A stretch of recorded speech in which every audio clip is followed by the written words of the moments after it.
সামনের ফার্মেসির কাছে গিয়ে গাড়িটা দাঁড় করা, আর এই নে কিছু টাকা। এই টাকা দিয়ে ওই দোকান থেকে এক প্যাকেট কন্ডোম নিয়ে আয়। নেহা ম্যাডামের এরকম কথা শুনে অবাক হয়ে যায়। পিছনের দিকে তাকিয়ে থাকি ড্যাব ড্যাব করে। তখনই নেহা ম্যাডাম আমাকে ধমকের সুরে বলে, কিরে, কি বলছি তোর কানে যাচ্ছে না? বললাম যে দোকানের সামনে গাড়িটা দাঁড় করা, আর টাকা নিয়ে গিয়ে ওই প্যাকেট কিনে নিয়ে আয়। নেহাকে আর কোনো প্রশ্ন না করে ফার্মেসির কাছে গাড়ি দাঁড় করাতে নেহার কাছ থেকে টাকা নিয়ে ফার্মেসি থেকে প্যাকেট কিনে নিয়ে নেহার হাতে গুজে দিয়ে গাড়ি স্টার্ট দিয়ে পুনরায় যেতে লাগে। ঠিক তখনই সামনে থাকা গ্লাসের দিকে তাকিয়ে নেহা ম্যাডামকে দেখে স্বাধীন অবাক হয়ে যায়। বুঝলাম না এনার আবার কি হলো। আমার দিকে তাকিয়ে বাঁকা হাসি দিচ্ছে, আবার ঠোঁট কামড়াচ্ছে। এনার মতিগতি আমার একদমই ভালো লাগছে না।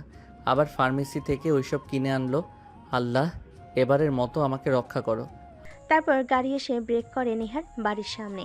গাড়ি থেকে নেমে নেহা বাড়ির ভিতর প্রবেশ করতে নিয়ে পেছনের দিকে এসে স্বাধীনকে বলে, শোন, রাত 12টার সময় আমার রুমে যাবি। যদি না যাস তাহলে কিন্তু তোর খবর আছে, তোর চাকরি থেকে বের করে দেব।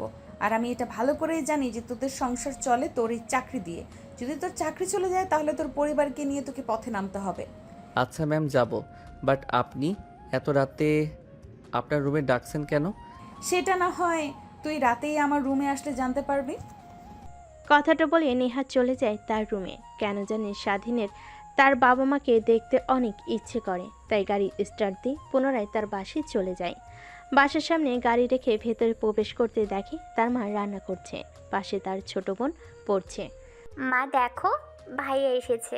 ভাইয়া, তুমি আমার জন্য কি নিয়ে এসেছো? চকলেট নিয়ে আসো নাই? আমি আমার ছোট্ট পরিটার জন্য কখনো চকলেট আনতে ভুলে যাই নাকি? এই নাও চকলেট। আর হ্যাঁ, একদমই বেশি খাবে না। আজকে একটা খাবে, কালকে একটা, না হলে দাঁতে কিন্তু পোকা লাগবে। বাবা রে, এই অল্প বয়সে তুই সংসারের হাল ধরেছিস। তোর বাবার অবস্থা দিন দিন অবনতি হচ্ছে। আজকে হসপিটালে নিয়ে গিয়েছিলাম। ওনারা বলেছে যদি 1 মাসের মধ্যে হার্ট অপারেশন না করি তাহলে তোর বাবাকে আর বাঁচানো যাবে না। তোকে কথাটা বলতে চাই না, তারপরও বললাম। তুই যেন কোনো চিন্তা করিস না, আল্লাহ একটা না একটা কিছু করবেই। কি বলছো তুমি? আগে বলবে না? আমাকে অপারেশন করতে কত টাকা লাগবে? আর ডাক্তার তো বলল অনেক টাকা লাগবে, প্রায় 20 লক্ষ টাকার মতো। আমরা কিভাবে এত টাকা জোগাড় করব? এই সামান্য বাড়িটুকু আছে, এটা বিক্রি করে দিলে তাও 10 লক্ষ টাকার মতো হবে। বাকি টাকা কিভাবে জোগাড় করব রে বাবা? মা, আমি যে বাসাতে কাজ করি ওই স্যারটা অনেক ভালো, গরিবদের অনেক সাহায্য করে। ওনারা তো বাসায় নেই, কালকে আসবে। কালকে আসলে বলি আমাকে দেখি টাকা দেয় নাকি। যদি দেয় তাহলে তো অনেক ভালোই হয়, বাবার চিকিৎসাটা অন্তত করতে পারবো। তারপর স্বাধীন তার মায়ের সাথে আরও কিছু কথা বলে রুমের মধ্যে প্রবেশ করে। দেখে তার বাবা শুয়ে আছে। স্বাধীন তার বাবার পাশে গিয়ে বসে মাথায় হাত বুলিয়ে দিতে লাগে। ঠিক তখনই মিটমিট করে তাকায় স্বাধীনের বাবা। স্বাধীন মুচকি একটা হাসি দিতেই স্বাধীনের বাবা কান্না করে স্বাধীনের দুহাত জড়িয়ে ধরে বলে, বাবা, তুই প্লিজ আমাকে ক্ষমা করে দে। এই বয়সে তোর যেখানে লেখাপড়া করার কথা আর তুই করছিস চাকরি, আমাকে বাঁচানোর জন্য সংগ্রাম করছিস। প্লিজ আমাকে ক্ষমা করে দিস তুই। কি বলছো তুমি? আমার কাছ থেকে ক্ষমা চাইছো কেন? তুমি আমার বাবা, তোমাকে চিকিৎসা করার জন্য সংগ্রাম করব না তো অন্য কারোর জন্য? আর এসব কথা বলবে না। আর চিন্তা করো না, তুমি খুব দ্রুতই সুস্থ হয়ে উঠবে, আগের মতোই হাঁটা চলাফেরা করতে পারবে। তারপর স্বাধীন তার বাবার সঙ্গে বেশ কিছুক্ষণ কথা বলে খাবার দাবার খেয়ে গাড়ি নিয়ে সোজা নিহার বাসায় চলে আসে। তারপর পার্কিং লটে গাড়ি রেখে তাকে থাকার জন্য যে রুম দিয়েছে ওখানে চলে যায়। রুমিকে এপাশ ওপাশ করে ঘুমানোর চেষ্টা করে, কিন্তু তার দু চোখে ঘুম আসে না। রাত 12টার সময় নেহা যেতে বলেছে। কেন আর দোকান থেকে ওই প্যাকেট কিনলো কি দরকার? ও আবার যদি না যায় তাহলে এই চাকরি থেকে বের করে দেবে। এখন কি করবে? এই চাকরি অনাহারে জগতে চাকরি পাওয়া বড়ই দুষ্কর। ভাবতে ভাবতেই কোথা দিয়ে যে রাত 12টা হয়ে যায় স্বাধীন টেরই পায় না। ঠিক তখনই তার ফোনে কল আসে। ফোনটা হাতে নিয়ে দেখে নেহা ফোন করেছে। আসসালামু আলাইকুম ম্যাম। ওয়ালাইকুম আসসালাম। রুমে আয়। কিন্তু কেন এত রাতে আপনার রুমে যাব, কেউ দেখে ফেললে উল্টাপাল্টা কথা বলবে। তোকে যা করতে বলেছি করবি, না হলে সোজা আমার বাড়ি থেকে বের হয়ে যাবি, বুঝতে পারছিস তুই? স্বাধীন আর কোনো কথা না বলে রুম থেকে বের হয়ে গুটি গুটি পায়ে বড় বাড়ির ভিতরে প্রবেশ করে। তারপর নেহার রুমের সামনে চলে যায়। দরজার কড়া নাড়তেই ওপাশ থেকে নেহা বলে, ভেতরে আয়, দরজা খোলা আছে। ভিতরে প্রবেশ করে দেখে নেহা নেই। ওয়াশরুম থেকে পানি পড়ার শব্দ আসছে। স্বাধীন বুঝতে পারে নেহা ওয়াশরুমে গিয়েছে। স্বাধীন তাই সেখানেই দাঁড়িয়ে থাকে। প্রায় 5 মিনিট পর নেহা নাইট ড্রেস পরে ওয়াশরুম থেকে বের হয়। স্বাধীন নেহার দিকে তাকিয়ে অন্যদিকে চোখ ফিরিয়ে নেয়। তো নেহার শরীরে পোশাক পরা থেকে না পরাটাই ভালো। পুরো শরীরের প্রত্যেকটা অঙ্গ প্রত্যঙ্গ দেখা যাচ্ছে। ম্যাম, আপনি আমাকে এত রাতে আপনার রুমে আসতে বলেছেন কেন? যদি কেউ দেখে ফেলে তাহলে স্যার শুনলে আমাকে চাকরি থেকে বের করে দেবে। আরে এত ভয় পাচ্ছিস কেন? আসল কাজ তো শুরুই করিনি এখনো। আর চিন্তা করিস না, কেউ বাবা মাকে কিছু বলবে না, সবাই ঘুমিয়ে পড়েছে, শুধু আমি আর তুই বাদে। কথাটা বলেই নেহা স্বাধীনের কাছে চলে আসে। তারপর স্বাধীনের ঠোঁটে নেহা তার আঙ্গুল স্পর্শ করতে লাগে। স্বাধীন রীতিমতো ঘেমে একাকার হয়ে যায়। ম্যাম, এসব কি করছেন? প্লিজ আমাকে ছেড়ে দেন। আপনার মতলব আমার একদমই ভালো লাগছে না। তোকে কি ছেড়ে দেওয়ার জন্য ধরেছি আমি?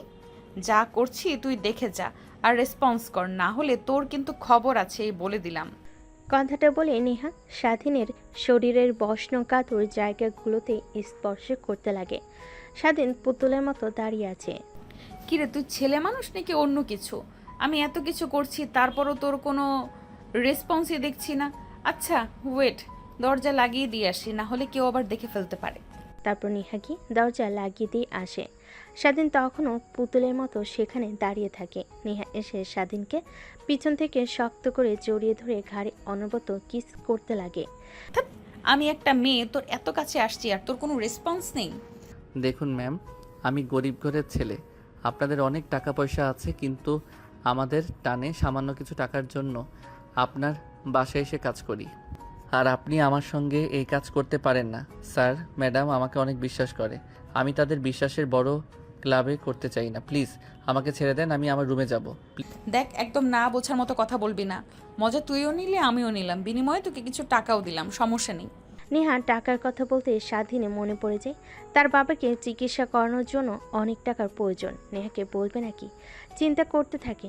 এটা দেখে নেহা বলে, কি ভাবছিস? দেখ, কেউ জানতে পারবে না, আমি আর তোর মধ্যে সীমাবদ্ধ হয়ে থাকবে, আর দুইজন অনেক এনজয় করতে পারবো। তোকে বিনিময়ে কিছু টাকাও দেব, তুই টেনশন নিস না, বাবা মা কেউ জানতে পারবে না। প্লিজ ম্যাম, আমাকে যেতে দিন।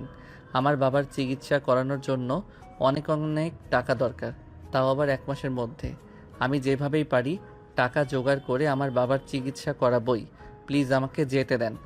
কথাটা বলে নেহার কাছ থেকে নিজেকে ছাড়িয়ে নেয় স্বাধীন। তারপর দরজা খুলে বাইরে বের হতে যাবে। ঠিক তখনই পেছন থেকে নেহা শার্টের কলার চেপে ধরে ঝাটকা টান দিতে স্বাধীন তাল সামলাতে না পেরে খাটের উপর গিয়ে পড়ে যায়। নেহা গিয়ে স্বাধীনের উপর বসে পড়ে। 2 হাত দিয়ে স্বাধীনের 2 হাত শক্ত করে ধরে ফেলে। আমার মনে আর দেহে আগুন লাগিয়ে দিয়ে তুই বাহিরে যাবি, তা তো আর হতে দেব না। আমাকে শান্ত করে তবেই যাবি, না হলে তোর খবর আছে। তুই যেহেতু কিছু করবি না, দেখ আমি কি করতে পারি। কথাটা বলে নেহা স্বাধীনের ঠোঁটের সঙ্গে ঠোঁট লাগিয়ে চুষতে লাগে। প্রায় 5 মিনিট পর নেহা স্বাধীনকে ছেড়ে দেয়। নিজেও হাঁপাতে লাগে, স্বাধীনও হাঁপাতে লাগে। তারপর স্বাধীনকে নেহা শক্ত করে জড়িয়ে ধরে বলতে লাগে, তুই কেন বুঝিস না? তোকে আমার খুব দরকার। আচ্ছা ওয়েট, তোর বাবাকে চিকিৎসা করানোর জন্য কত টাকা লাগবে? কেন, আপনি সেটা শুনে কি করবেন? বলতে বলেছি বলবি। এত রাগ দেখাচ্ছিস কাকে তুই? হ্যাঁ, ভুলে যাস না, আমি কিন্তু মারলে কি আর মেয়ে তোকে চাইলে কিন্তু চাকরি থেকে বের করে দিতে পারি। 20 লক্ষ টাকা লাগবে, আর ভাবতেই পারতেছি না কিভাবে এই 1 মাসের মধ্যে 20 লক্ষ টাকা জোগাড় করব। তোর বাবার চিকিৎসা করানোর জন্য যত টাকা লাগবে আমি দেবো, বিনিময়ে তোকে আমার একটা কাজ করে দিতে হবে। নেহার মুখ থেকে এমন কথা শুনে স্বাধীন অবাক হয়ে যায়। নেহার দিকে প্রশ্নবোধক দৃষ্টি নিক্ষেপ করে বলে, আমি আমার বাবাকে বাঁচানোর জন্য যে কোনো কাজ করতে রাজি আছি। আপনি শুধু আমার বাবার চিকিৎসা করানোর জন্য 20 লক্ষ টাকা দিন। আপনি যদি বলেন আমার জীবন আপনাকে দিয়ে দিতে, সেইটাই দিয়ে দিব। তোর জীবন দিতে হবে না, তোর যৌবনটা আমাকে দিলেই চলবে। কথাটা বলে নেহা তার নিজের ঠোঁট কামড়াতে লাগে। স্বাধীন বুঝতে পারে নেহা কি বোঝাতে চাচ্ছে। আচ্ছা ম্যাম, এইসব করা তো একদমই শরীয়ত মোতাবেক হারাম। আর আপনি যেহেতু এত ইচ্ছে, স্যারকে বলুন আপনাকে বিয়ে দিয়ে দিতে, তখন স্বামীর সঙ্গে দিনরাত থাকতে পারবেন। লুকিয়ে লুকিয়ে এইসব করতে হবে না। ধ্যাৎ, তাহলে তো হয়েই গেল। আর একটা ছেলে কখনোই এক নারীতে আসক্ত হতে পারে না। যেরকম এক খাবার দিয়ে কখনোই খাওয়া সম্ভব না, ভিন্ন ভিন্ন দরকার। ঠিক এক এক সময় এক এক ছেলেকে টেস্ট করতে হয়, বুঝলি? আচ্ছা ম্যাডাম, আপনি এত বাজে দেখে তো একদমই ওই রকম মনে হয় না। ড্রিঙ্কস করেন, নেশা করেন, এটা কমন, কিন্তু এইসব আল্লাহ জানে কতটা ছেলের সঙ্গে শুয়েছেন। নেহার স্বাধীনের কথা শুনে কেন জানি ভীষণ রাগ উঠে যায়। নিজের রাগকে আর কন্ট্রোল করতে না পেরে ঠাস ঠাস করে স্বাধীনের গালে 2টা থাপ্পড় বসিয়ে দেয়। তারপর রাগের দৃষ্টিতে কিছুটা স্বাধীনের দিকে ঝুঁকে বলতে লাগে, দেখ, তোর কাছ থেকে কোনো কথা শুনতে আমি রাজি না। তোকে যা বলেছি করবি নাকি সেটা বল। না করলেও আমি জোর করে নিয়েই ছাড়বো। তোকে আমার মনে ধরেছে। আর হ্যাঁ, একটা কথা, তুই প্রথম যে কিনা এই নেহার দেহ ভোগ করবি।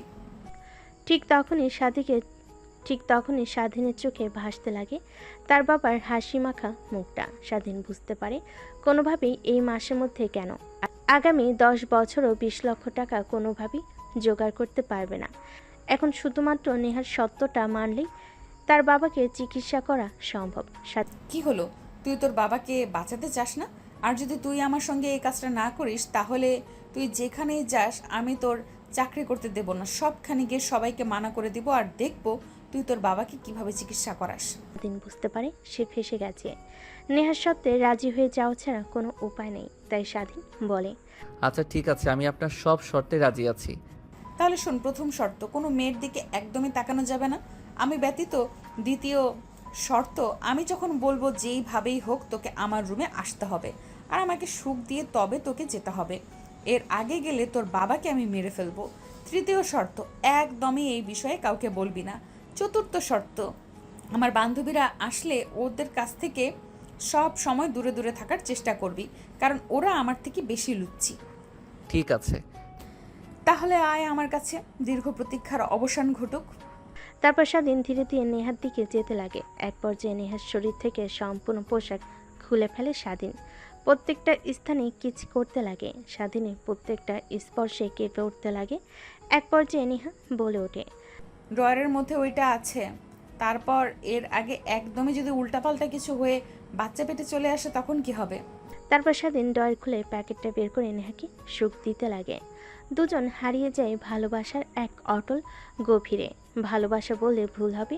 দুই শরীরের লালসায় পড়া এক মেয়ের তার বাবাকে চিকিৎসা করানোর জন্য এত টাকা প্রয়োজনে এক ছেলে এভাবে কেটে যেতে লাগে প্রায় 3 ঘন্টা। নেহা স্বাধীনের বুকের উপর শুয়ে থাকে, ঘন ঘন নিঃশ্বাস ফেলতে লাগে। স্বাধীনে কেন জানি নিজের অজান্তে তার চোখ দিয়ে 2 ফোঁটা পানি বের হয়ে যায়। স্বাধীন তার হাতের উল্টো পিঠ দিয়ে মুছে ফেলে। বান্ধবীদের কাছ থেকে শুনেছি এইটাতে নাকি অনেক সুখ, কিন্তু কখনো বিশ্বাস করিনি। আজ হাড়ে হাড়ে উপলব্ধি করতে পারলাম। এর জন্যই ওরা বলতো, বিশ্বাস কর তুই প্রথম ছিলি। এই দেখ তার প্রমাণ। তারপর নেহা স্বাধীনকে বিছানার চাদরে দেখাতে লাগে রক্তের ছিটা পড়ে আছে। স্বাধীন বুঝতে পারে নেহা যতই খারাপ হোক না কেন, কিন্তু এর আগে কখনোই এই কাজ করেনি। এটা তার প্রমাণ। আমি এত সুখ কখনো ভাবতেও পারিনি এইটার মধ্যে। চল বিয়ে করে ফেলি, লুকিয়ে লুকিয়ে এইসব করা থেকে ভালো, তাই না? তোকে আর হারাতে চাই না আমি। কথাটা শুনে স্বাধীন বাঁকে একটা হাসি দেয়। তারপর বুকের উপর থেকে নেহাকে সরিয়ে ফ্লোর থেকে শার্ট প্যান্ট তুলে পরিধান করে নেয়। তারপর নেহার সামনে দাঁড়িয়ে হাসতে হাসতে বলে, ম্যাম, আপনি বড়লোক আবার আদরের দুলালি, আর আমরা অনেক গরিব। আমি হয়তোবা আপনার দেহের লালসা কমাতে পারবো, কিন্তু আপনার চাহিদা না। আপনি প্রত্যেক দিন খরচ করেন 1 লক্ষ টাকার উপরে, আর জানেন আমার 1 লক্ষ টাকা ইনকাম করতে 6 মাস লেগে যায়। আর হ্যাঁ, আপনার শর্তের কথা যেন মনে থাকে, আমার বাবার চিকিৎসা করাতে চেয়েছেন। মনে আছে কালকে সকালে তুই বলিস তোকে ব্যাংক থেকে টাকা তুলে দেব, আর যাস না? আর একবার চল না। স্বাধীন নেহার আর কোনো কথা না শুনে এক প্রকার দৌড়ে রুম থেকে বের হয়ে যায়। নেহা খাটের উপর শুয়ে থেকে স্বাধীনকে দৌড়ে রুম থেকে বের হয়ে যেতে দেখে হাসতে লাগে। তারপর খাট থেকে উঠে বিছানার চাদর সরিয়ে অন্য একটি চাদর পেরে ওয়াশরুমে চলে যায় ফ্রেশ হওয়ার জন্য। ফ্রেশ হয়ে রুমে এসে ঘুমিয়ে পড়ে। অন্যদিকে স্বাধীন নিজের রুমে গিয়ে ফ্রেশ হয়ে ঘুমিয়ে পড়ে। পরের দিন সকালবেলা স্বাধীনের ঘুম ভাঙে অনেক দেরিতে। শোয়া থেকে উঠে ব্রাশ হাতে নিয়ে টি শার্ট আর ছোট প্যান্ট পরে বাইরে চলে যায়, গাড়ি ধুতে লাগে। অন্যদিকে নেহা কফির মগ হাতে নিয়ে বেলকনিতে এসে দাঁড়ায়, স্বাধীনের দিকে অপলক দৃষ্টিতে তাকিয়ে থাকে। হঠাৎ স্বাধীনের নজর ওই দিকে যেতেই চোখ সরিয়ে নেয়। গাড়ি পরিষ্কার করে রুমে চলে আসে, ফ্রেশ হয়ে পোশাক পরিবর্তন করে বাইরে গাড়িতে বসে অপেক্ষা করতে লাগে, কারণ একটু পর নেহা কলেজে যাবে। যেই কথা সেই কাজ, নেহা বাহিরে আসে কলেজে যাওয়ার জন্য। আজকে অনেক লেট হয়ে গেল, একটু একটু তাড়াতাড়ি যাবি। ঠিক আছে ম্যাম। তারপর স্বাধীন গাড়ি স্টার্ট দিয়ে যেতে লাগে। নেহার কলেজের দিকে যাবার সময় স্বাধীন অনেকবার ব্যাক গ্লাসে লক্ষ্য করেছে নেহা তার দিকে তাকিয়ে থাকে। কলেজের বাইরে গাড়ি ব্রেক করতে নেহা থেমে যায়। শোন, 2টা ক্লাস করে বাসায় যাব, ভালো লাগছে না আমার। তুই এইখানেই অপেক্ষা করবি, কোথাও যেন না যাস, মনে থাকে যেন। ঠিক আছে ম্যাম। তারপর নেহা কলেজের ভিতর প্রবেশ করে। স্বাধীন সকালে না খাওয়াই অনেক ক্ষুধা লাগে, পাশে থাকা একটা দোকানে গিয়ে কলা পাউরুটি কিনে খেতে লাগে। অন্যদিকে নেহা কলেজে প্রবেশ করতে তার বান্ধবীরা নেহার দিকে এগিয়ে আসে। কিরে, কাজ হয়েছে কি? আর বলিস না, এত ভীতু যা বলার মতো না। হয়তো বা ওর প্রথম দিন ছিল, একটু খুব একটা মজা নিতে পারে নাই, রাখ সেই সকল কথা। চল ক্লাসরুমে যাই। দেখ, তোর আনন্দ ফুর্তি করা শেষ হয়ে গেলে আমাকে দিবি, আমি একদম পার্মানেন্ট করে রাখবো। খুব পছন্দ হয়েছে আমার। তোর বাবার যদি ড্রাইভার প্লাস বডিগার্ড না হতো, তাহলে আমি আমার বাসায় ওকে রেখে দিতাম ড্রাইভার হিসেবে। ওকে বাবা, তোদের কথা মাথায় থাকবে আমার। তারপর নেহার বান্ধবীরা নেহাকে অনেক কথা বলতে লাগে। অন্যদিকে নেহার অনেক রাগ হতে লাগে আর বান্ধবীর কথা শুনে কিন্তু কিছুই বলে না।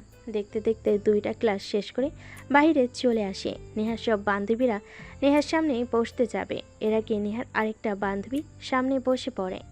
নেহা বলতে গিয়েও কিছু বলতে পারে না। তারপর স্বাধীনকে রেস্টুরেন্টে যেতে বলে নেহার বান্ধবী। গাড়ির বক্সে গান লাগিয়ে নাচতে লাগে। অন্যদিকে স্বাধীন ড্রাইভিং করছিল মন দিয়ে। ঠিক তখনই পাশ থেকে নেহার বান্ধবী স্বাধীনের পায়ের উপরে অনেকবার হাত রাখে। বারবার স্বাধীন সরিয়ে দিল, মানে না। নেহা এইটা দেখে অনেকটা রেগে যায়, কিন্তু কাউকেই কিছু বুঝতে দেয় না। রেস্টুরেন্টের সামনে গিয়ে গাড়ি ব্রেক করতে নেহা আর তার বান্ধবীরা সবাই বের হয়ে খাবার খেতে লাগে। তারপর খাওয়া দাওয়া করে সবাই যে যার বাসায় চলে যায়। নেহাকে নিয়ে স্বাধীন নেহার বাসার দিকে রওনা হয়। রাস্তার মধ্যে স্বাধীন ড্রাইভিং করতে করতে নেহাকে বলে, ম্যাম, সাথী ম্যামকে আর সামনে বসতে দিবেন না। ড্রাইভিং করতে অনেক ডিস্টার্ব করে। উনি শুধু আজকে নয়, পড়ার সময় উনি সামনে বসে আমার পায়ে হাত রাখে, অনেক বাজে বাজে ইশারা করে। আর ম্যাম, আপনি যে বললেন আমার বাবার চিকিৎসা করানোর জন্য টাকা দেবেন ব্যাংক থেকে তুলে। নেহার কথা মতো স্বাধীন ব্যাংকের সামনে গাড়ি ব্রেক করে। নেহা ব্যাংকের ভিতর ঢুকে প্রায় 20 মিনিট পর হাতে একটা ব্যাগ নিয়ে বের হয়।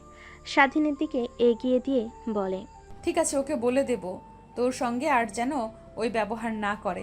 আর সামনের ব্যাংকটাতে ব্রেক কর, তোকে টাকা উঠিয়ে দিচ্ছি। এই ব্যাংকের ভেতরে 20 লক্ষ টাকা আছে, তোর বাবাকে চিকিৎসা করাবি। আর শোন একটা কথা, তোকে যে আমি এতগুলো টাকা দিয়েছি কেউ যেন জানতে না পারে। ঠিক আছে ম্যাম, আপনি অনেক বড় উপকার করলেন আমাকে। আচ্ছা ম্যাম, আপনাকে একটা কথা বলি, রাগ না করলে। আচ্ছা বল, রাগ করবো না। আপনি তো পারলেই আমাকে এমনিতে এতগুলো টাকা দিতে পারতেন, তাহলে অযথা অবৈধ সম্পর্ক করার মানে কি ম্যাডাম? দেখেন, আমি টাকা পাওয়ার পর এটা বোঝাতে চাচ্ছি না যে আপনার শর্ত মানতে নারাজ, কিন্তু একটা কথাই বলবো, এই পৃথিবীতে চিরকাল বাঁচবেন না, একদিন না একদিন মরে যেতে হবে। তখন আল্লাহর কাছে গিয়ে কি জবাব দেবেন?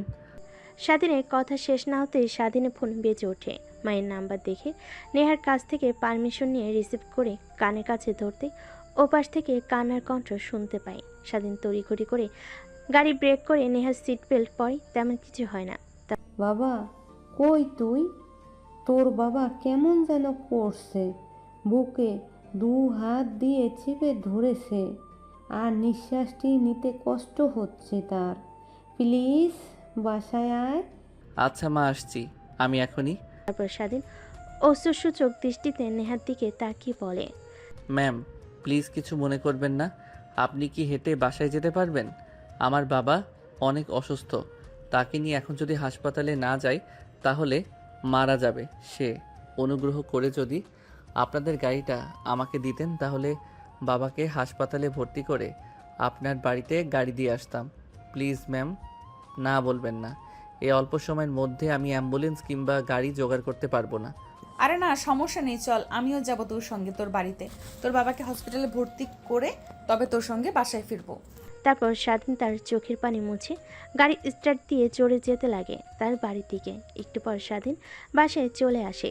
দরজা দিয়ে ভিতরে ঢুকে স্বাধীন তার বাবাকে পা জকলা করে বাইরে নিয়ে আসে। তারপর গাড়ির ভিতর বসিয়ে দিয়ে স্বাধীন মা তার বাবাকে জড়িয়ে ধরে স্বাধীন তার ছোট বোনকে যাওয়ার সময় বলে, বোন, তুই থাক, আর বাবাকে নিয়ে চিন্তা করতে হবে না। আমি বাবার অপারেশনের জন্য টাকা জোগাড় করেছি। তুই বাড়িটার দিকে একটু লক্ষ্য রাখিস। একটু পরে এসে তোকে হসপিটালে নিয়ে যাব আমি। স্বাধীনের কথা শুনে তার ছোট বোন মাথা ইশারা দিয়ে হ্যাঁ বোঝায়।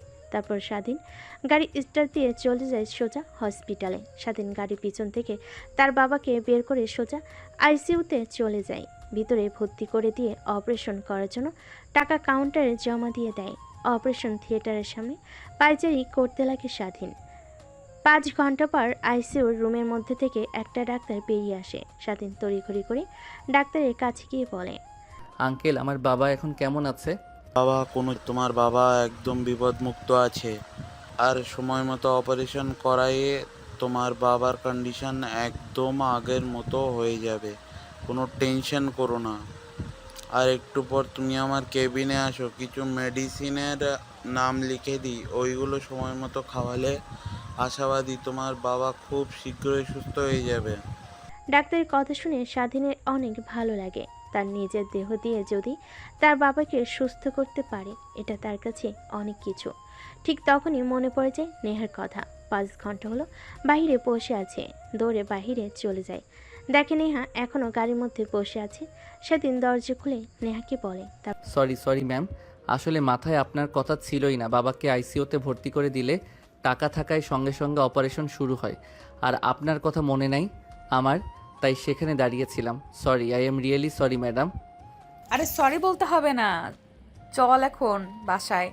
তারপর স্বাধীন গাড়ি স্টার্ট দিয়ে পুনরায় যেতে লাগে নেহার বাড়ির দিকে। একটু পর নেহাকে নামিয়ে দিয়ে নেহার কাছ থেকে বিদায় নিয়ে সোজা তার বাসায় চলে আসে। স্বাধীন তার ছোট বোনকে নিয়ে হসপিটালে চলে যায়। আবার নার্সের কাছে স্বাধীন তার বাবার কথা জিজ্ঞেস করে একটা কেবিন দেখিয়ে দেয়। তারপর স্বাধীন কেবিনে প্রবেশ করে নিজের অজান্তে চোখ দিয়ে খুশির পানি বের হতে লাগে। দেখে তার বাবা তার মার সঙ্গে কথা বলছে।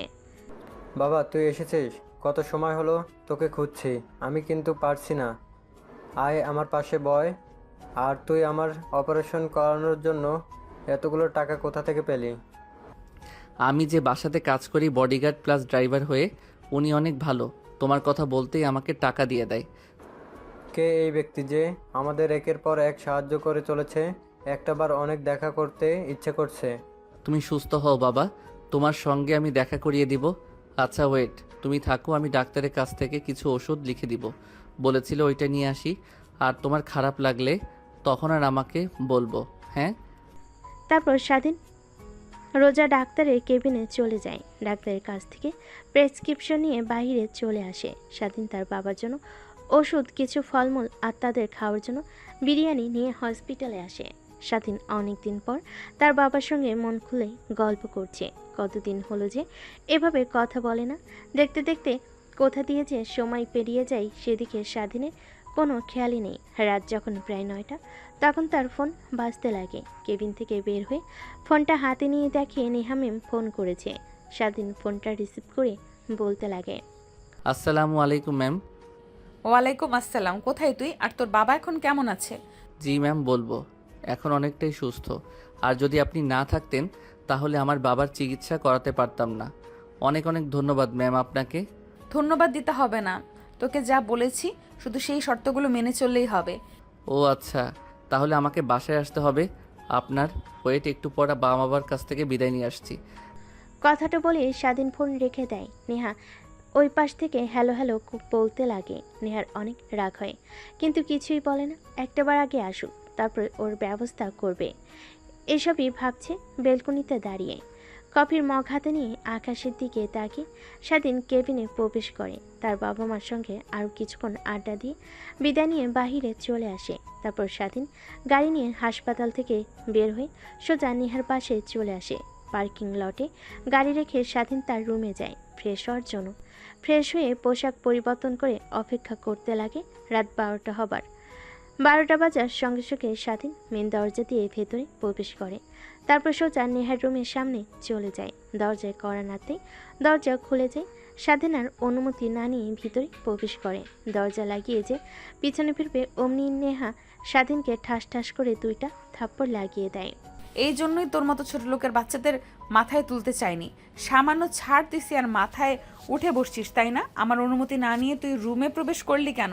আর তোর সাহস কি করে হয় আমার কথা শেষ না হতেই ফোন রেখে যাস? কি ভাবছিস তুই? তোর সঙ্গে ভালো ব্যবহার করছি দেখে তুই পার পেয়ে যাবি? না মানে ম্যাম সরি, তখন ওইভাবে কথা বলার জন্য আর অনুমতি না নিয়ে আসার জন্য।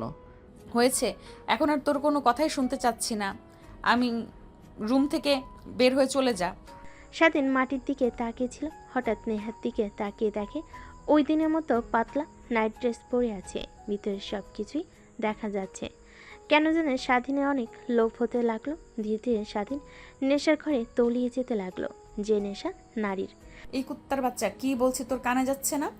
তোকে রুম থেকে চলে যেতে বলেছি, আবার আমার দিকে এইভাবে তাকিয়ে আছিস?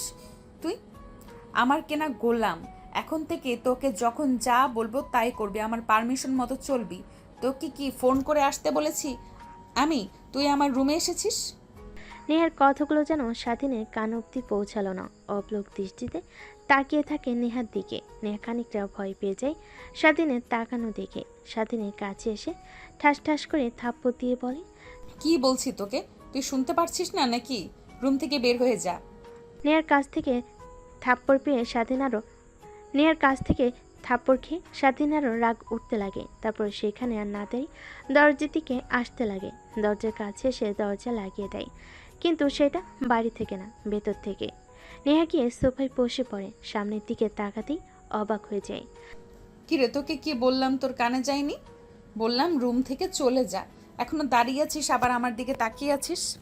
নেহা অনবরত স্বাধীনকে উল্টাপাল্টা কথা বলেই চলেছে, কিন্তু স্বাধীন নেহার কথায় কোনো পাত্তা দেয় না। তারপর নেহার দিকে গুটি গুটি পায়ে এগিয়ে আসতে লাগে।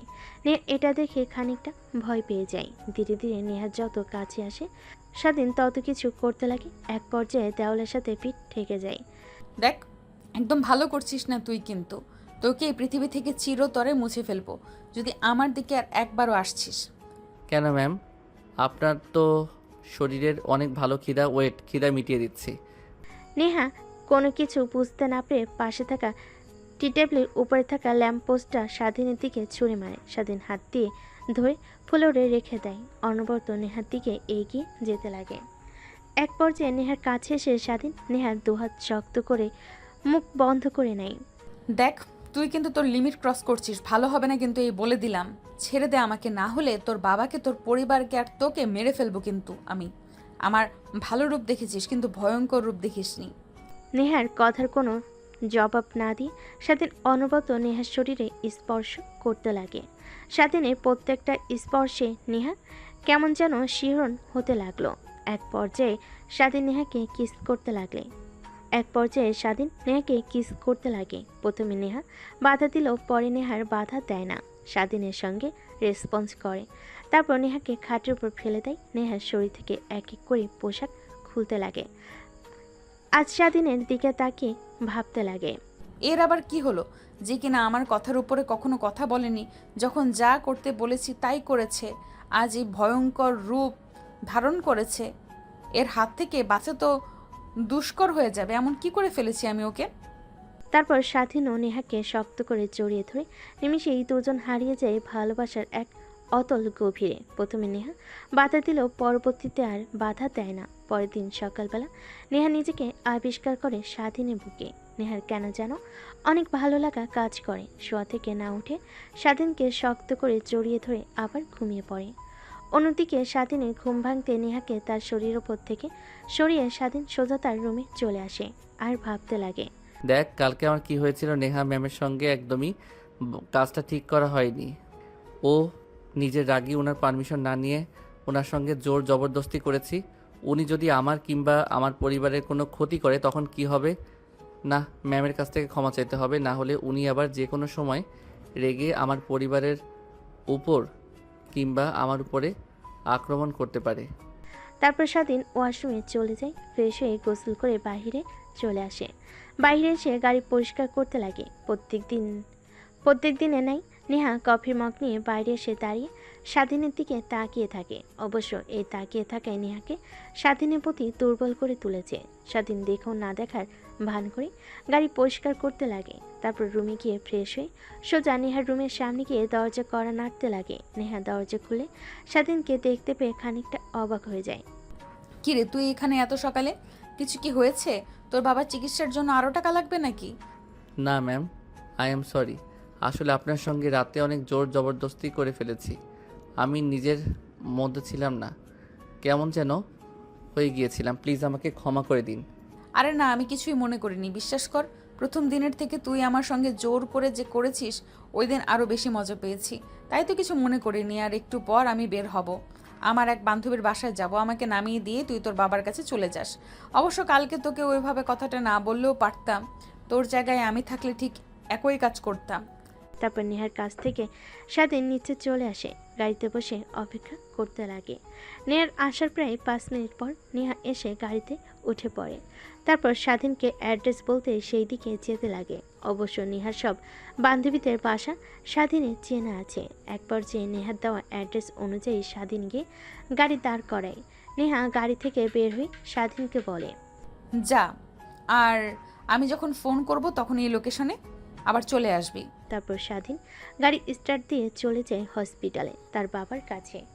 অন্যদিকে নেহা তার বান্ধবীর বাসে গিয়ে বান্ধবীদের সঙ্গে আনন্দ করতে লাগে। ঠিক তখনই নেহার বান্ধবী নেহাকে বলে, কিরে, তোর কেনা গোলামের কি খবর? আজকে তো বাইরে তোর জন্য অপেক্ষা করতে দেখছি না, কই গিয়েছে? আরে, তোকে ফোন করে বললাম না ওর বাবার চিকিৎসার জন্য টাকা লাগবে 20 লাখ, আমি ওটা দিয়েছি। আর ওকে বলেছি আমি যখন যা বলবো তখন সে করবে। এতে ছেলেটাও রাজি হয়ে গিয়েছে। একটা কথা কি জানিস, ছেলেটার মধ্যে কিছু তো একটা আছেই। কেন জানি দিন দিন ওর প্রতি দুর্বল হয়ে যাচ্ছি। আগে ওকে দেখলে অনেক রাগ হতো আমার, কিন্তু এখন ওকে না দেখলে কেমন যেন লাগে। মনে হয় এক নজর না দেখতে পারলে আমার বুকটা ফেটে যায়। আরে মামা, বুঝতে পারছিস না? এইটাই তো ভালোবাসার প্রথম ধাপ। তার মানে তুই ওই ছেলেটাকে ভালোবেসে ফেলেছিস? আমি আবারও ভালোবাসা অসম্ভব। জীবনে একজনকেই ভালোবেসে অনেক কষ্ট পেয়েছি, দ্বিতীয়বার পেতে চাই না আমি। এর থেকে এইভাবেই দিব্যি চলে যাব। আরে, যার জন্য আশা, কই ওকে আসতে বলিসনি? ওর সারপ্রাইজগুলো রেডি করে চল। আসলে নেহার বান্ধবীর জন্মদিন আজ, তাই তাকে সারপ্রাইজ দেওয়ার জন্য সবাই মিলে নেহার এক বান্ধবীর বাসায় এসেছে, সব কিছু রেডি করছে। অন্যদিকে স্বাধীন হসপিটালে গিয়ে তার বাবা মা আর বোনের সঙ্গে কথা বলতে লাগে। এইভাবে অনেকটা সময় পার হয়ে যায়। অন্যদিকে নেহা তার বান্ধবীদের সঙ্গে কেক কেটে আনন্দ করতে লাগে। এক পর্যায়ে নেহা সব বান্ধবীরা মিলে ট্রুথ আর ডেয়ার গেমস খেলতে লাগে। এভাবে পেরিয়ে যায় অনেকটা সময়। দেখতে দেখতে বিকেল হয়ে যায়। ঠিক তখনই নেহার ফোনে কল আসে। মা, কোথায় তুই? বিকেল হয়ে গেছে, এখনো বাসায় আসছিস না যে? আগে বলো, তোমরা কোথায়? বাসায় এসেছো কি? হ্যাঁ, আমি আর তোর মা তো গ্রাম থেকে বাসায় চলে এসেছি। সকালে আসার পর থেকেই তোকে দেখছি না, এত বেলা হয়ে গেল তাও বাসায় ফিরছিস না। কোথায় আছিস তুই? জলদি বাসায় ফিরে আয়, কতদিন হলো তোকে দেখি না। আচ্ছা, তুমি একটু ওয়েট করো, আমি আসছি। একটা বান্ধবীর বাসায় আছি। তারপর নেহা ফোন রেখে দেয়, স্বাধীনকে ফোন করে আসার জন্য। একটু পর স্বাধীন চলে আসে। তারপর নেহাকে নিয়ে বাসায় চলে আসে। নেহা তার বাবা মাকে দেখলে দৌড়ে এসে জড়িয়ে ধরে। অনেক দিন হলো দেখা হয় না। গ্রামে ঘুরতে গিয়েছিল তার মা বাবা, কিন্তু নেহার গ্রাম পছন্দ হয় না। আর কলেজে কিছুদিন পর এক্সাম, তাই থেকে যায় শহরে। জানিস তোর নানু ভাই, দাদু ভাই, নানি দাদি কত তোকে মিস করছে। প্রত্যেক দিন তোর কথা বলেছে, তোর সঙ্গে কত কথা বলার চেষ্টা করছে, কিন্তু গ্রামে নেটওয়ার্কের সমস্যা, তোকে ফোন করতে পারিনি আমি। তুমি সবাইকে ঢাকায় নিয়ে আসলেই তো পারো, সবাই একসঙ্গে সপরিবারে থাকতাম। তুই ভেবেছিস বলিনি? কতবার করে বলছি কিন্তু কেউ ঢাকায় আসবে না, গ্রামে তাদের ভালো লাগে, গ্রামের মায়া ত্যাগ করতে পারে না।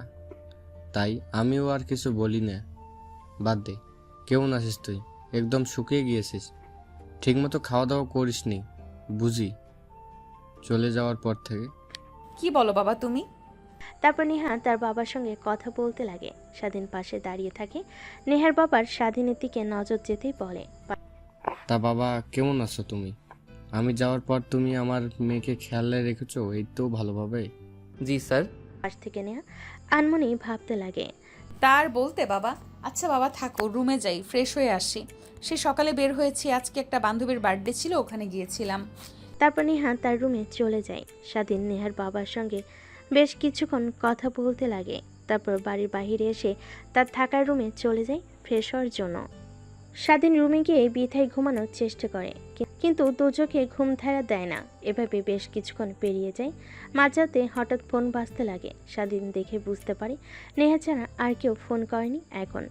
আসসালামু আলাইকুম ম্যাম, এত রাতে ফোন করেছেন কেন? কি দরকার? কি দরকার তুই জানিস না? জলদি আমার রুমে আয়। দেখুন ম্যাম, এই কয়েকদিনে তো স্যার ছিল না, তাই যেতে পেরেছি। কিন্তু আজকে আঙ্কেল আন্টি এসেছে, যদি ওনারা দেখে ফেলে তখন কি হবে? প্লিজ বোঝার চেষ্টা করুন।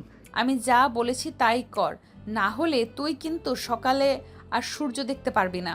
কথাটা বলি নেহা এক প্রকার রাগ দেখিয়ে কল কেটে দেয়। স্বাধীন ভাবতে লাগে যদি আঙ্কেল আন্টি কোনোভাবে দেখে ফেলে তাকে। নেহার রুমে কিংবা নেহার রুমের দিকে যাচ্ছে, তাহলে তার অবস্থা শেষ করে ফেলবে, চাকরি থেকে বের করে দেবে। ভাবতে লাগে কি করবে। বাইরে এসে নেহার রুমে বারান্দার কাছে এসে দেখে পাইপ। তারপর পাইপে নেহার বারান্দার উপরে উঠে পড়ে। অন্যদিকে নেহা ড্রেসিং টেবিলের সামনে বসে থেকে চুল আঁচড়াচ্ছিল আর গুনগুন করে গান গাইছিল। স্বাধীন বেলকনি থেকে নেহার দিকে অপলক দৃষ্টিতে তাকিয়ে থেকে ভাবতে লাগে কি অদ্ভুত চেহারা, মায়াবী তার চাহনি, কেন এই কাজ করতে হবে? সে চাইলেও তো হাজার আমার থেকে সুন্দর ছেলে তার পিছু পিছু ঘোরে, তাদেরকে বিয়ে করে নিতে পারে, তারপরে আমাকে কেন? কতগুলো ভাবতে ভাবতে নেহার কোমরের দিকে নজর যায়। অপলক দৃষ্টিতে তাকিয়ে থাকে। অন্যদিকে নেহা আয়নার দিকে তাকিয়ে স্বাধীনকে পিছনে দেখতে পায়। ভয় পেয়ে পিছনে তাকায়। কিরে তুই রুমের মধ্যে কখন আসলি? আর ব্যালকনিতে কেন, কিভাবে গেলি তুই? পাইপ বেয়ে উপরে উঠছি, না হলে যদি আঙ্কেল আন্টি দেখতে পেত তাহলে কি করতো আমার? এর জন্য দ্বিতীয় পন্থা। ভালো করেছিস, আয় আমার কাছে।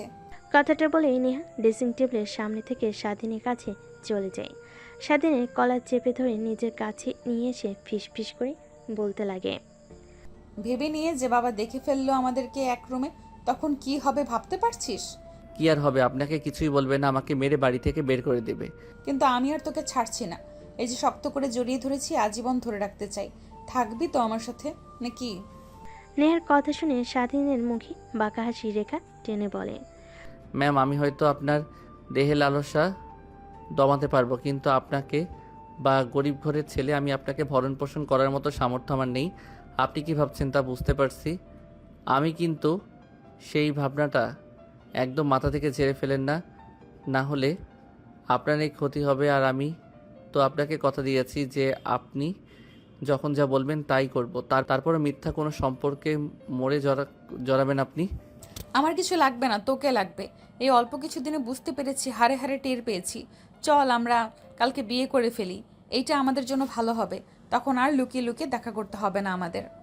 হা বাদ দিন ম্যাম, এখন যার জন্য ডেকেছেন সেইটা করেন। কথাটা বলে স্বাধীন নেহাকে শক্ত করে জড়িয়ে ধরে এক এক করে নেহার শরীর থেকে কাপড় খুলতে লাগে। স্বাধীন কেন জানি স্বাধীনের প্রত্যেকটা স্পর্শে কেঁপে কেঁপে উঠতে লাগে। আজকে তো প্রথম নয়, তারপর কেন এমন লাগছে। তার পরপরই স্বাধীন নেহাকে নিয়ে খাটের উপর পড়ে যায়। নিমিষেই হারিয়ে যায় দুজন ভালোবাসার অতল গভীরে। অন্যদিকে নেহার বাবা রাতের অনেক পানি পিপাসা লাগে।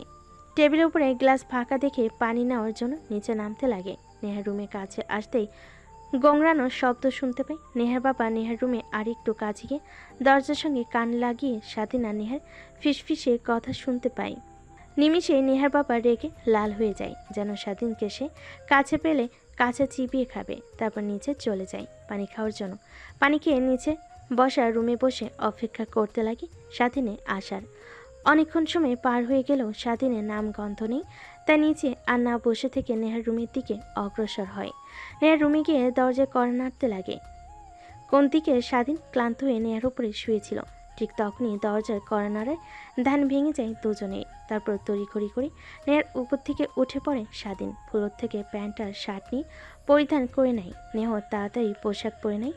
দরজার কাছে গিয়ে স্বাধীন বেলকনির পাইপ দিয়ে নেমে যেতে বলে দরজা খুলে দেয়।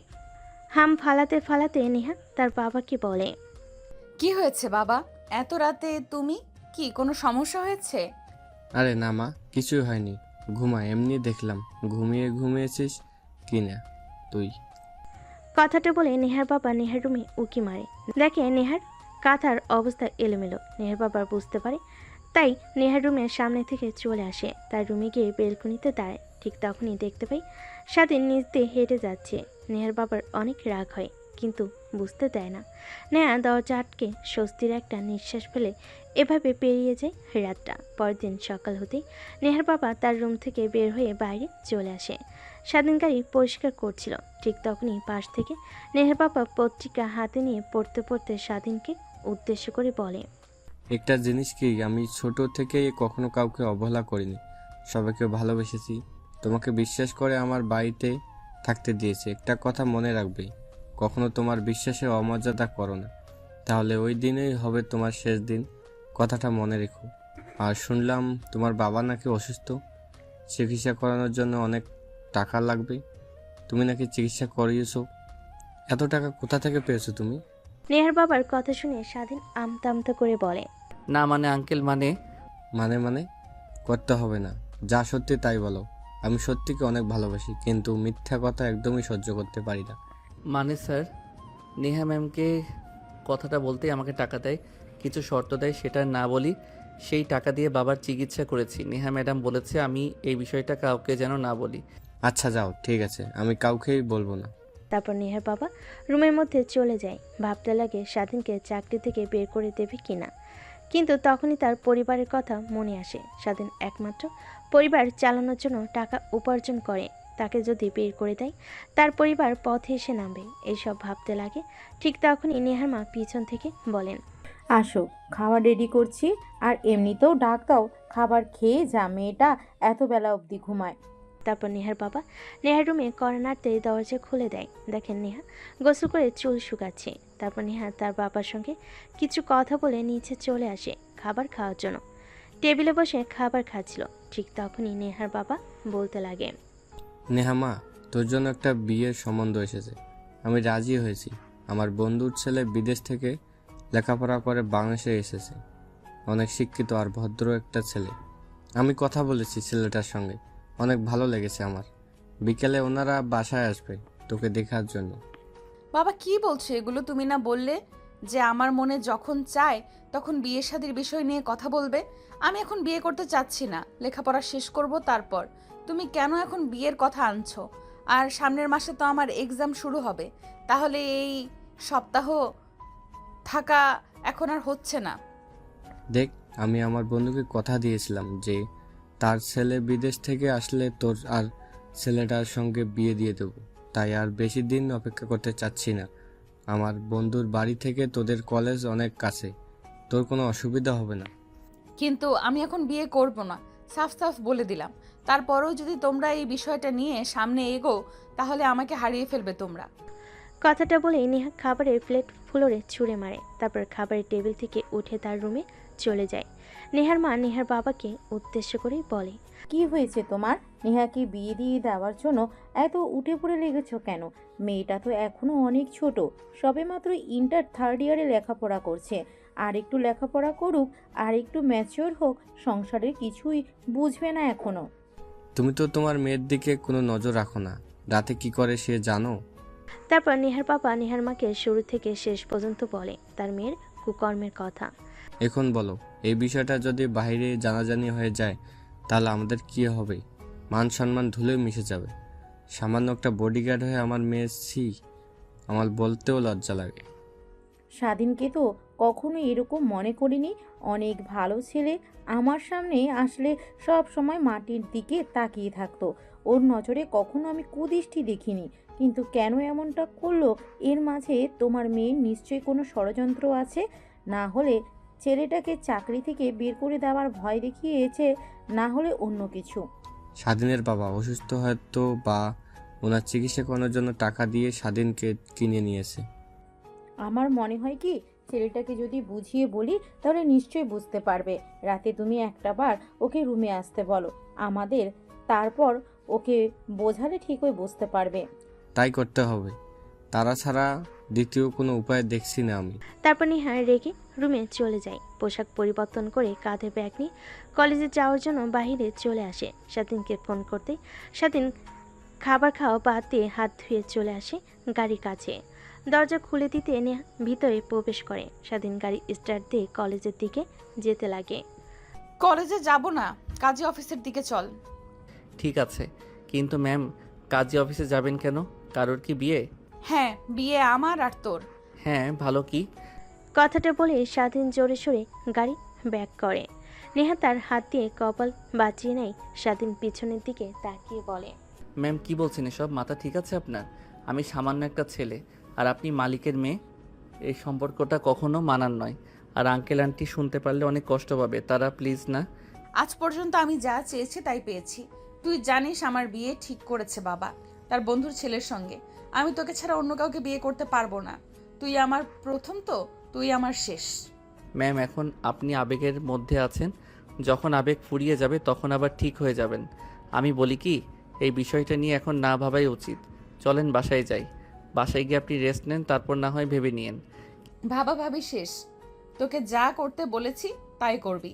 কাজী অফিসে যাবি, আমাকে বিয়ে করবি। তোর কি মনে নেই আমি যে তোকে শর্ত দিয়েছিলাম আমার কথা তোর মানতে হবে? হালে হলে তোকে যা করতে বলি না কেন। কিন্তু ম্যাম বিয়ের মতো একটা পবিত্র সম্পর্ক নিয়ে এভাবে না খেলা উচিত না। এতে আপনার আর আমার দুজনের ক্ষতি হবে। লোক সমাজে আপনার বাবা মা মুখ দেখাতে পারবে না, আপনিও পারবেন না। আপনার বান্ধবীদের সামনে গিয়ে কি বলবেন আমার স্বামী একটা বডিগার্ড? এইটা নিয়ে তোকে একদমই ভাবতে হবে না। আমি সব বান্ধবীদেরকে ফোন করে কাজী অফিসে আসতে বলেছি, ওরা অপেক্ষা করছে। তাড়াতাড়ি চল।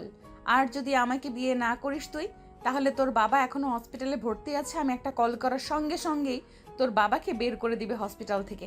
তারপরে কি হবে তুই তো বুঝতেই পারছিস।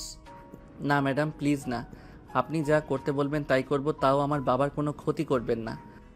কিছু করতে হবে না সোনা, এখন শুধু আমার সঙ্গে কাজী অফিসে যাবে আর আমাকে বিয়ে করবে, তাহলেই তোমার চলবে। তারপর নেহার এক প্রকার জোড়াজড়িতে স্বাধীন কাজী অফিসের সামনে চলে যায়। সেখানে আগে থেকে নেহার সব বান্ধবীরা অপেক্ষা করছিল। গাড়ি বের করতে নেহার সব বান্ধবীরা এগিয়ে আসে। কিরে, কি হয়েছে তোর? আচমকা ফোন করলি আর বললি কাজী অফিসে বিয়ে করব। কাকে বিয়ে করবি? কাউকেই তো দেখছি না। কেন? এই যে এটাই তোদের দুলা ভাই। স্বাধীনকে দেখে কথাগুলো বলে নেহা। নেহার বান্ধবীরা সবাই অবাক হয়ে নেহার দিকে বড় বড় দৃষ্টিতে তাকায়। কি শেষমেশ তুই বডিগার্ডকে বিয়ে করবি? হ্যাঁ করব, তাতে তোদের কোনো সমস্যা আছে? আমাকে থাকতে বলতে পারি। তোদেরকে যার জন্য ডেকেছি সেটা কর, আমার বিয়ের সাক্ষীদের ভেতরে।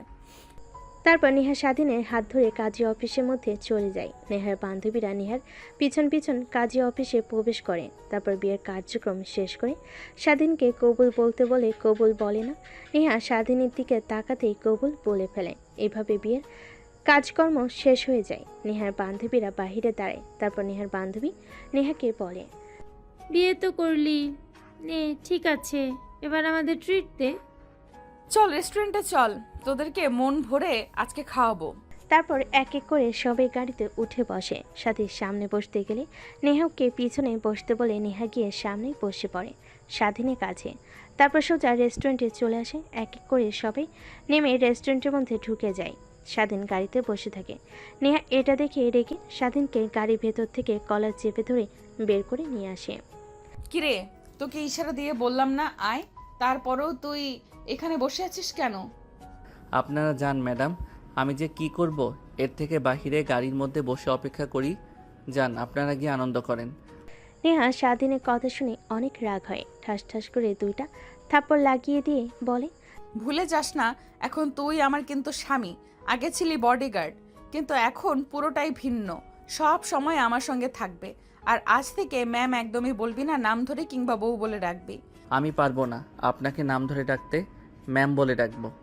তোর যা ইচ্ছা তাই বলে ডাকিস, এখন চল আমাদের সঙ্গে। তারপর নেহা স্বাধীনের এক হাত জড়িয়ে ধরে রেস্টুরেন্টের ভিতর প্রবেশ করে। নেহার বান্ধবীরা সবাই বসে খাবার অর্ডার দিয়ে ফেলে। তারপর সবাই একসঙ্গে খাবার খেয়ে অনেক আনন্দ করে। তারপর নেহার বান্ধবীরা নেহাকে বিদায় জানিয়ে চলে যায়। গাড়িতে উঠে পড়ে। স্বাধীন উঠে পড়ে, স্টার্ট দিয়ে বাড়ির দিকে যেতে যাবে। ঠিক তখনই নেহা বলে, চল তোর বাবাকে দেখতে যাব, এখনো তো হসপিটালে দেখে আসা হয়নি। আর কেউ বলে আসি আপনার ছেলে বিয়ে করেছে। যা হয়েছে আমাদের দুজনের মধ্যেই সীমাবদ্ধ থাক না, এটা বাহিরে জানানোর কোনো দরকার নেই। আর আমার বাবা মা জানতে পারলে অনেক কষ্ট পাবে। তারা তাদেরকে না জানিয়ে বিয়ে করেছি, আর আঙ্কেল আন্টি জানলে তো আমাকে জ্যান্ত পুঁতে রাখবে। তোকে কি বলেছে? আমি তোকে কি বলেছি মনে নেই? এই যে হাত ধরেছি, মরতে হলে একসঙ্গে মরবো, কখনোই এই হাত ছাড়ছি না। কথাটা বলে নেহা স্বাধীনের হাত ধরে আঙ্গুলের মধ্যে মুষ্টিবদ্ধ করে নেয়। তারপর স্বাধীন এক হাতে আলতো করে একটা চুম্বন দেয়। স্বাধীনে কেন জানি অনেক ভালো লাগা কাজ করে, কিন্তু তা প্রকাশ করে না। নেহার কাছ থেকে হাত ছাড়িয়ে গাড়ি স্টার্ট দিয়ে হাসপাতালের দিকে যেতে লাগে। অবশ্য দেখতে ইচ্ছে করছিল, ঠিক তখনই নেহা তার মনের কথা বলে ফেলে। একটু পর হাসপাতালে চলে আসে। নেহা বাড়ি থেকে কিছু ফুডস কিনে নেয়। তারপর স্বাধীনের বাবার কেবিনে গিয়ে দেখেন স্বাধীনের মা আর বোন বসে তার বাবার সঙ্গে কথা বলছে। স্বাধীন গিয়ে পাশে বসে পড়ে নেহাকে একটা চেয়ারতে বসার জন্য। বাবা তুই এসেছিস, তোর কথা অনেক মনে পড়ছিল। আমার ফোন করব, কিন্তু তোর মা বলে ফোন বাসায় রেখে এসেছে। দেখো তুমি মনে করেছো আর আমি চলে এসেছি, এখন কেমন লাগছে? হ্যাঁ অনেক ভালো লাগছে। আমার ডাক্তার বলেছে কালকে আমাদের রিলিজ করে দিবে, বাসায় যেতে পারবো আর আমি আগের মতো হাঁটাচলা করতে পারবো। বাবা আমার চিকিৎসার জন্য তুই এত টাকা কোথা থেকে জোগাড় করলি? তোকে অনেক হার্ডওয়ার্ক করতে হয় তাই না? আরে না বাবা, এটা দেখছেন ম্যাডাম, তিনি আমাকে টাকা দিয়েছেন তোমার চিকিৎসা করানোর জন্য। আর অনেক ভালো, আমারে যেই বাসায় কাজ করি ওই বাসার মালকিনের মেয়ে। আর আপনার ছেলের বউ? কি? হ্যাঁ মা, আপনার ছেলে আমাকে বিয়ে করেছে আপনাদেরকে না জানিয়ে। এরকম কথা বলবে এখানে কখনো ভাবতেও পায়নি স্বাধীন। তারপর নেহাকে এক হাত ধরে কেবিনের বাইরে নিয়ে আসে। তারপর উচ্চস্বরে বলতে লাগে, আপনাকে কি বললাম শুনতে পাননি? বললাম না আমার মা বাবার সামনে গিয়ে কখনো এইসব কথা বলবেন না। ভুল হয়েছে, আপনার কাছ থেকে টাকা নিয়ে আমার বাবাকে চিকিৎসা করিও। এর থেকে আমার বাবা যদি মারা যেত ভালো হতো। আমার বাবা অপারেশন করেছে, হার্টের সমস্যা। যদি আবার কিছু হয় তাহলে আপনার খবর আছে। তুমি আমাকে এইভাবে কথা বলতে পারলে? তোমার স্ত্রীকে রেগে কথা বলতে পারলে? যাও, তোমার সঙ্গে আর কোনো কথা নেই আমার। তারপর নেহা স্বাধীনকে রাগ দেখিয়ে স্বাধীনের সামনে থেকে হসপিটালের বাইরে চলে আসে। স্বাধীন কেবিনে প্রবেশ করে স্বাধীনের মা আর তার বাবা তার দিকে অগ্নি দৃষ্টিতে তাকিয়ে থাকে। বিশ্বাস করো বাবা মা, উনি যা বলছেন একদমই মিথ্যা কথা। সব সময় ফান করে তো, তাই তোমাদের সঙ্গে দুষ্টামি করেছে। উনি আমার মালকিনের মেয়ে, উনি কখনো আমাকে বিয়ে করতে পারে? তাহলে মেয়েটাকে এইভাবে হাত ধরে বাহিরে নিয়ে গেলে কেন? আর কোথায় চলে গেলে? নাকি ভিতরে নিয়ে আয়? ধন্যবাদ বলতে হবে তো, বাবাকে এতগুলো টাকা চিকিৎসার জন্য দিয়েছে সে। অন্য আরেকদিন বলো, আমি বাসায় নিয়ে গেলে তখন। এখন যেতে হবে, ফোন করেছে আঙ্কেল। আর কালকে আমি এসে তোমাদেরকে নিয়ে বাসায় রেখে আসবো। তারপর স্বাধীন তার মা বাবার কাছ থেকে বিদায় নিয়ে চলে আসে হসপিটালের বাইরে। এসে দেখে নেহা রাগ করে গাড়িতে বসে আছে। স্বাধীন গাড়ি স্টার্ট দিয়ে যেতে লাগে। পিছন থেকে নেহা ভাবতে লাগে, এ কাকে বিয়ে করলাম? স্ত্রী রাগ ভাঙাতে পারে না। তারপর স্বাধীন গাড়ি চালাতে চালাতে বলতে লাগে, জানি না ম্যাম কিসের জন্য আমাকে বিয়ে করেছেন, কিন্তু কখনোই আমার কাছ থেকে স্বামীর অধিকার আশা করবেন না। হ্যাঁ, এটা আশা করতে পারেন আপনার শারীরিক চাহিদা পূরণ করতে পারবো, কিন্তু কখনো স্বামীর যে ভালোবাসা ওইটা কখনো আমার কাছ থেকে পাবেন না আপনি। কেন জানি স্বাধীনের বলা কথাগুলো নেহার বুকে তীরের মতো বেঁধে, কিন্তু স্বাধীনকে কিছু বলতে দেয় না। মন মারা হয়ে যায় স্বাধীনের কথা শুনে। একটু পর গাড়ি এসে ব্রেক করে বাড়ির সামনে। গাড়ি থেকে নেমে সোজা রুমে চলে যায়। দরজা লাগিয়ে দিয়ে কান্না করতে লাগে। জীবনে কখনো কাউকে ভালোবাসলাম না, এত ছেলে আমার পেছনে ঘুরলো, কখনো কাউকে পাত্তাও দিলাম না, শেষমেশ এমন একজনকে ভালোবাসলাম যে কিনা কখনো আমাকে মেনে নিতে পারবে না। মানবে কি করে? আমি তো তাকে সামান্য টাকা দিয়ে দেহের লালসা মিটিয়েছি। অনেক বাজে মেয়ে, আমাকে হিসেবে সে চেনে, কখনো স্ত্রী হিসেবে মানতে পারবে না। এইটা তো যে কোনো ছেলেই। কথাটা ভেবে নেহা কান্না করতে লাগে। অন্যদিকে নেহার মা মেয়েকে রেখে রুমে গিয়ে দরজা আটকে দিতে দেখে নেহার মা রুমের সামনে এসে দরজায় কড়া নাড়তে লাগে, কিন্তু নেহা দরজা খোলে না। এক পর্যায়ে নেহার মা অনেক ভয় পেয়ে যায়। তারপর নেহার বাবার কাছে গিয়ে বলে, নেহা এই যে শুনছো, নেহা রুমে এসে দরজা লাগিয়ে দিয়েছে। এত টাকাটাকি করছি কিন্তু দরজা খুলছে না। কি হয়েছে তুমি একটু আবার দেখো তো। নেহার বাবা কথাটা শুনে অনেক ভয় পেয়ে যায়। দৌড়ে নেহার রুমের সামনে চলে যায়, দরজায় কড়া নাড়তে লাগে। ওই পাশ থেকে নেহা নিজেকে সামলে নিয়ে বলে, আমি একদম ঠিক আছি, তোমরা যাও, আমাকে একটু একা থাকতে দাও। তুমি একটা কাজ করো, স্বাধীনকে ফোন করে আসতে বলো। ও তো নেহার সঙ্গে সারাক্ষণ থাকে, কি হয়েছে ওর কাছ থেকে জানতে পারবে। স্বাধীন বাধ্য ছেলের মতো নেহার বাবার রুমে আসে।